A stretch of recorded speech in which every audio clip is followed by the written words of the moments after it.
அனைவருக்கும் வணக்கம். ஸ்க்ரீனில் ஸ்க்ரோல் ஆகக்கூடிய அனைத்து விதமான அஸ்ட்ராலஜிக்கல் கன்சல்டேஷன்ஸுக்கும் என்னிடம் தாராளமாக நீங்கள் தொடர்பு கொள்ளலாம். என்னிடம் ஜோதிட பரிகார புத்தகங்கள் லிஸ்ட்டு பெறப்படுறவங்க ஸ்க்ரீனில் ஸ்க்ரோல் ஆகக்கூடிய டெலிகிராம் நம்பருக்கு மெசேஜ் பண்ணுங்கள். வாங்க நம்ம இன்றைக்கி வீடியோக்குள்ளே போகும். அனைவருக்கும் வணக்கம். நட்சத்திர வரிசையில் அஸ்வினி முதல் ஆயிலி நட்சத்திரம் வரை இது வரைக்கும் பலன்கள் பதிஞ்சிருக்கிறேன். மகம் வரையும் பலன்கள் பதிஞ்சிருக்கிறேன். அந்த வரிசையில் இன்றைக்கி பூர நட்சத்திரம் உண்டான பலன்கள். பூர நட்சத்திரத்துக்காரங்க இந்த பலன்கள் கண்டிப்பாக அவங்க வாழ்க்கையில் மேட்ச் ஆகுங்க. அதிர்ஷ்டசாலியாக இருப்பாங்க இவங்க. ஆனால் இவங்களுக்கு வாய்ப்புகள் நிறைய தேடி வரும்.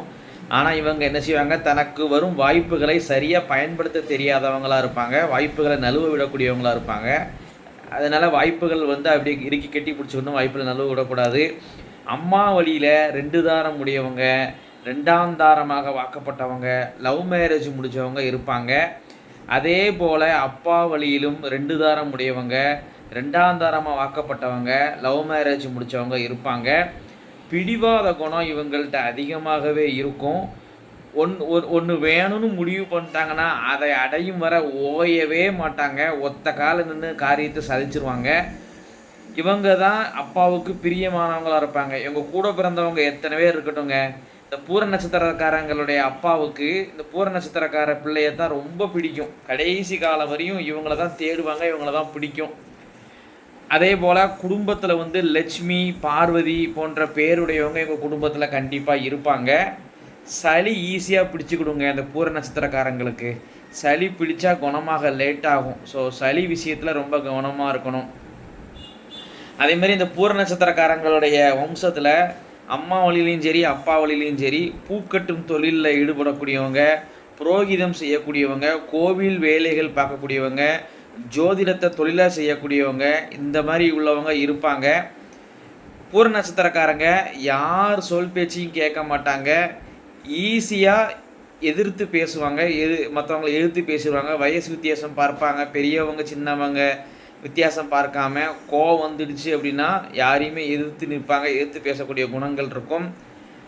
பூர நட்சத்திரக்காரங்களுக்கு தோல் அரிப்பு பிரச்சனை, ஸ்கின் அலர்ஜி பிரச்சனைகள் இருக்கும். தேமல் சார்ந்த பிரச்சனைகள், தேமல் பிரச்சனைகள் வரக்கூடிய அமைப்புகள் உண்டு. இவங்க குடும்பத்தில் மே, மா, மீ இந்த பேர் ஸ்டார்டிங் லெட்டர் உடையவங்க கண்டிப்பாக இருப்பாங்க. அடிக்கடி இவங்களுக்கு பூர நட்சத்திரக்காரங்களுடைய பெண்களாக இருந்தாங்கன்னா அடிக்கடி தன்னுடைய கணவருடன் சண்டை சச்சரவுகள் அடிக்கடி வரும். சண்டை போட்டு கோவிச்சுக்கிட்டு கொஞ்ச நாளாவது தன்னுடைய அம்மா வீட்டுக்கு பிரிஞ்சு போகிறது இருக்கும். ஆண்களாக இருந்தாங்க அப்படின்னா அடிக்கடி மனைவி கூட கோவிச்சுக்கிட்டு சண்டை போட்டுக்கிட்டு ஃப்ரெண்ட்ஸ் வீட்டில் தங்குறது, வேலை பார்க்குற இடத்துல தங்குறது, வீட்டுக்கு வராமல் இருக்கிறது, இந்த மாதிரிலாம் அடிக்கடி தன்னுடைய வாழ்க்கை துணையுடன் அடிக்கடி சண்டை சச்சரவுகள், மன வாழ்க்கையில் பிரச்சனைகள் அடிக்கடி இவங்களுக்கு வருங்க. ஸோ விட்டு கொடுத்து போகிறது நல்லது. சாக்கு அடித்தல், தீக்காயம் போன்ற தீயால் ஆபத்துகள் வருங்க. கவனமாக இருக்கணும். கரண்ட் ஷாக் அடிக்கிறதோ அல்லது கிச்சனில் வேலை பார்க்குறப்போ தீக்காயம் படுறது அல்லது தீயினால் ஒரு பாதிப்படைகிறதுல இவங்களுக்கு இருக்கும். அதில் ரொம்ப கவனமாக இருக்கணுங்க இந்த பூர நட்சத்திரக்காரங்க. இந்த பூர நட்சத்திரத்துக்காரங்களுக்கு உண்டான அதிர்ஷ்டமான கலர் பார்த்திங்கன்னா பிங்க் கலர் ரொம்ப அதிர்ஷ்டமாக இருக்குங்க. அதே போல் இவங்களுக்கு கருப்பு கலரும் நல்லாயிருக்கும். கருப்பு கலரும் பிங்க் கலரும் இயற்கையிலே இவங்களுக்கு பிடிக்குங்க. இவங்களுக்கு உண்டான அதிர்ஷ்டமான தேவதை திருச்செந்தூர் முருகப்பெருமான் பூர நட்சத்திரத்துக்கு உண்டான அதிர்ஷ்டமான தேவதை. சாய்பாபா வழிபாடு, ராகவேந்திரர் வழிபாடும் இவங்கள் செய்யலாம். மலை கோவில்கள் இவங்களுக்கு ரொம்ப யோகத்தை கொடுக்கும். மலை மேலுள்ள தெய்வங்களை கும்புறதும் இவங்களுக்கு ரொம்ப யோகத்தை கொடுக்குங்க. இத்துடன் பூர நட்சத்திரத்துக்கு உண்டான பலங்கள் முடிவடைகின்றன. அடுத்து உத்தர நட்சத்திரத்துக்கு உண்டான பலங்களுடன் சந்திக்கின்றேன். நன்றி நேயர்களே, நன்றி, வணக்கம்.